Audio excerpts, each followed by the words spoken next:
Hey guys, what's up? No, much better. Hey guys, what's up? As you can tell, I'm a professional. It's a pleasure to meet you, sir. Business dinners. Brokerage account, S&P 500. Yes, I'm very professional. Extremely such. Hey guys, what's up? In today's video, we're building a server. That's it. Well, that's a lie. We're unbuilding a server and then building a different server using the components of the first one. To put it very simply, I need a new dedicated storage server, centralized network storage to host video files and operating systems, and to maybe boot my personal computer off of so I can boot it off any hardware. Stuff like that.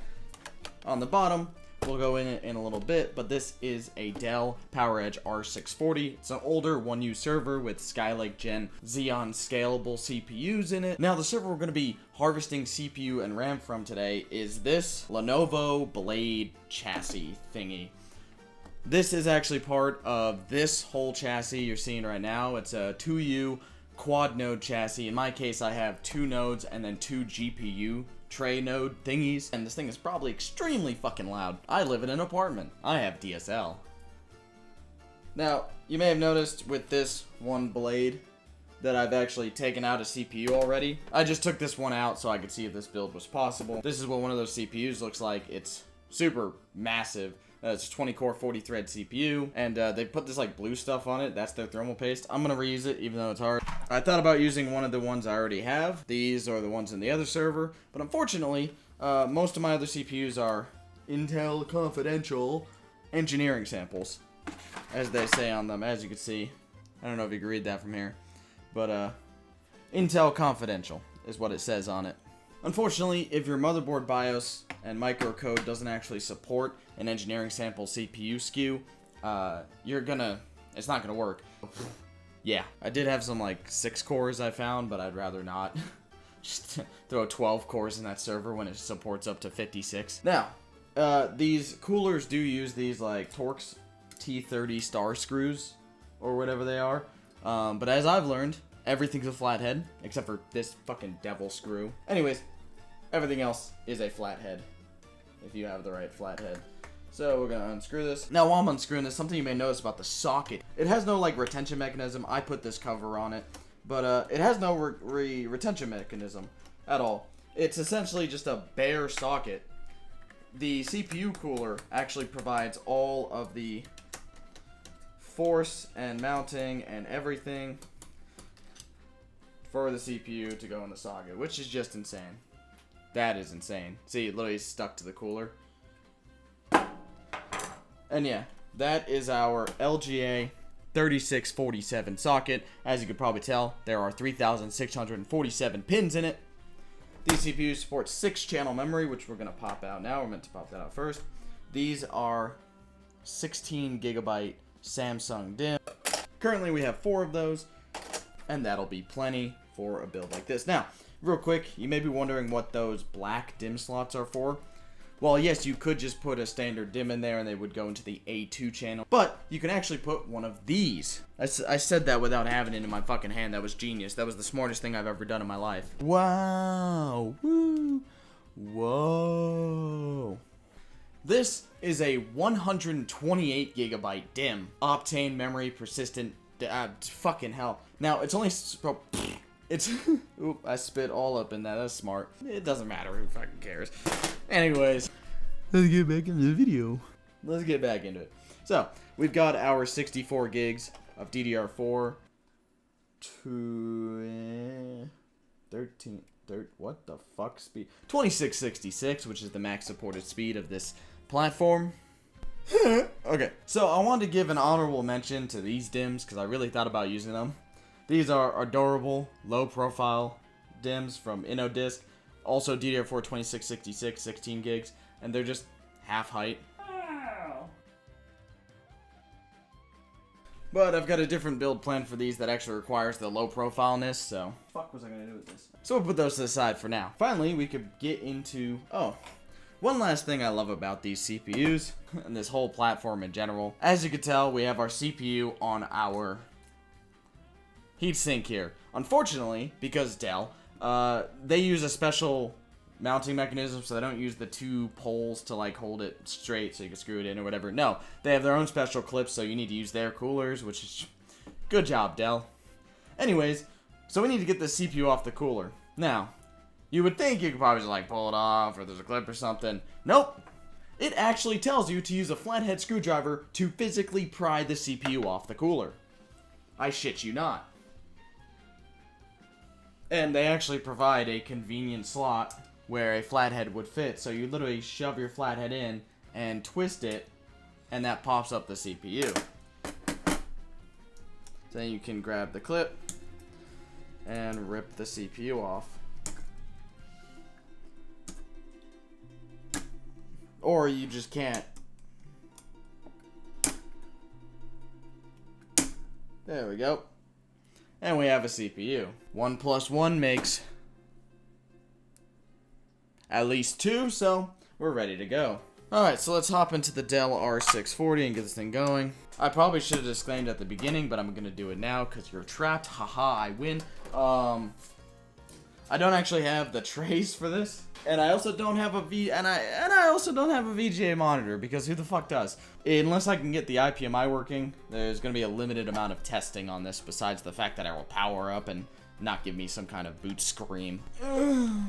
This is the inside of our Dell PowerEdge R640, very standard looking server. Thankfully, I just noticed there is the high performance fan kit right there, so it will easily support cooling these 20 core CPUs, and will be loud as shit, and maybe I will get in trouble and have to sell it on eBay. Now we do actually, you may have seen, we have a NIC in here. It's a dual port 10 gig Intel X520. Below we have the built-in OCP mezzanine NIC, which I want to say is 2 port 25 gig. I guess we'll find out later.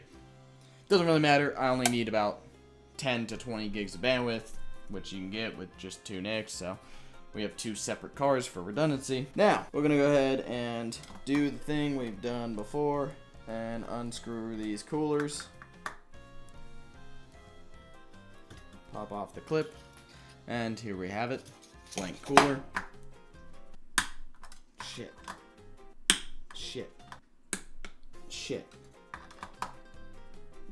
There we go. It was about to go from a flathead to a fucking circle. Oh, shit. Okay. We're about to go from a flathead to a circle there real quick. Or as I could say, we were going to turn this from a server to a paperweight. Like I said, the 1U-ness of this may be a mistake. Like I said, this is a stupid mechanism. Sorry, my apologies. It has the poles on it. Wait a minute. And it also has screws. Wait, hold the phone. Do these come off? Okay, so they do matter. Oh my god, they come off. The clips come. The little clippy thingies that make you use their coolers come. Oh, I didn't have to take the CPUs off. Because now that I've taken that off, yeah, the Lenovo coolers just work. You know what? I'm going to use the Lenovo coolers. They're way better. Alright, let's clip these back on real quick. Top of the fans. Risk throwing it right into our socket. Just gotta make sure it really gets under there. Maybe we do this side first. Yeah, there you go. Yeah, that's a good sound. Now we're back on. We'll put CPU 1, because that should be more loaded up. We'll put it with the bigger cooler. Yeah, because these coolers will probably work better. Yeah, they got a little more fin density. Like, these look like better coolers than these. So I'm going to use. Man, I feel so stupid. But that's entirely my fault. I got to give Dell full credit for that. Allowing these clips to come off like easily, not even a tool is required. It just risks like you punching your socket. Is so based. I'm a professional. Based. Now where the fuck's the arrow? There we go. Nice and crunchy. Alright, I got 18 minutes of recording left because I can't afford a real camera that takes more storage. Not gonna lie, I've built a way cooler looking server now. And yes, it does have an order on it, as you can see. 1, 2, 3, 4. 1 and 2 are to hold the CPU on. 3 and 4 are to provide your mounting pressure. So my entire computer just fucking disables. Like, it's completely fucking brick while I'm trying to encode a video right now. Even I have a 10900K and a 3090, and even when I use hardware encoding, the NVIDIA encoder is not used at all because the CPU is just maxed down. It takes like an hour and a half for a 10-minute video. Oh, I could just open the files manually on the server. Yeah, I might just do that. I think I figured it out. I should stop using these flathead things though, because if I strip one of these screws, we're just screwed. You can't drill it out. You are just... I have done this Dell server thing so many times now. Everyone buys Dells. I mean, I see why. They let you pull off the little screw. Channel 0, D0. Okay.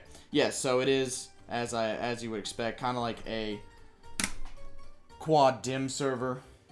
You're going to want the ones... If you just have 2 DIMMs per CPU, like we have... Yes, we're not using our 6-channel. I don't think I've ever run into like a memory bandwidth issue before, because I'm not that kind of nerd. But you always want to start with, in this case, it's calling it D0. Oh, it doesn't contact. That's perfect. Well-designed cooler, Lenovo. I gotta give them credit. No, this one's B2. I'm doing B1 and B4. I'm not doing B1 and B2. I'm assuming you're supposed to do A1 and A4 and A and B2 and or B1 and B4. That's what I would expect. We will fill out this chassis at some point with the rest of the RAM once it comes in, so don't worry about it, but still. It comes close, but no, it does not. It comes real close. I guess we'll see when it blows up. And just like that, we have a completed chassis here. Okay, so I have to load something on it, but as you can see, you can literally put a little USB in there, and just, that's your boot drive. I don't like that it's so close to this capacitor that it's just waiting to come off this board. I don't remember what the ODD slot is for. Apparently, it's for this. We will get that micro SD card boot, because I want to boot a hypervisor at some point, then boot these storage. So, finally, last 2 steps. We've got our power supplies. These are just simple 750 watt, 80 plus platinum power supplies. They are redundant and hot swappable and all that. What are they at 200 volts? No, they literally just have themselves. So yeah, they are 120 to 240 volt typically. Some of them, normally when you get to like the 1000 watts, like at 120 volts, they'll be 1000 watts. And then at 240, they'll be 1600. In this case, it's just 750. But it is always more efficient at higher voltage, up to 240. And the case cover. And then we'll talk about what I did wrong. Oh, you know what? That would be funny.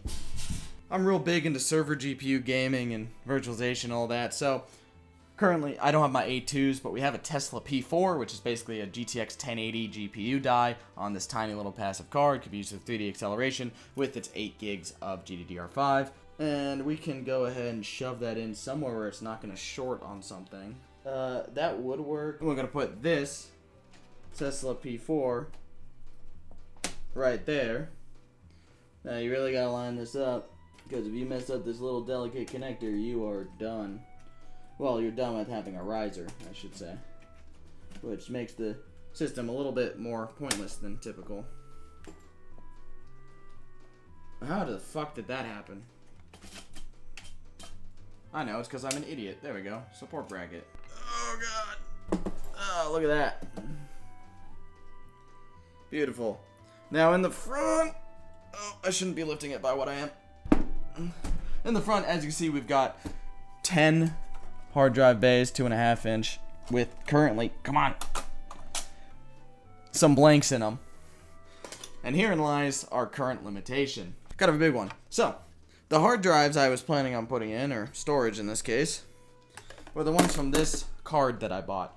The first one is our boot drive for Windows Server currently, but soon to be an actual storage OS. Our Kingston DC1500M, 1TB U.2 enterprise grade SSD. Now, with disclaimer, there will be a link to anything that you can still buy of this stuff in the description or in the YouTube shopping thingy. But Kingston did send me this per my request, because I was like, and I've had this thing for like 4 years now. Anyways, and it has not failed. It's been great as a boot drive. You wouldn't expect it to. I would fill out this whole server with these if I could afford to, but I can't. And then I have the rest of these drives, which will stay on this card for now, but we've got dual 3.84 terabyte SanDisk Skyhawk drives, which are just because I'm like cheaper ones. I got this for like $100 each on eBay, brand new, 0 hours. And then a 3.84 terabyte Kioxia KCM, it's a CM5DR, which means it is a read-intensive drive. So it's more meant to, you copy a file once, then it's meant to be read many more times than you're meant to write to it, which is fine for me because you write the file, the video file to it, and you read from it a couple times. It's perfect. Anyways, yeah, it's all configured as like two in a RAID 0 and one in just a standalone as a backup. Definitely a bad idea. It should be a RAID 1 and then a second one as a backup. 2 RAID 1s, or RAID 1.0. That's a good one. Anyways, don't have that. So, yeah, like I said, the front plane supports 8 NVMEs, and then they all also supports 10 SAS/SATA, but again, we don't have the trays, and they don't really go in properly without the trays. Well, do they? They do not. The trays line them up. I don't want to break this. So, we won't have that to boot today, but that's fine. I have some drives I can steal from elsewhere later. So, let's get this powered up and see if it works. Fucking better, it was like $400.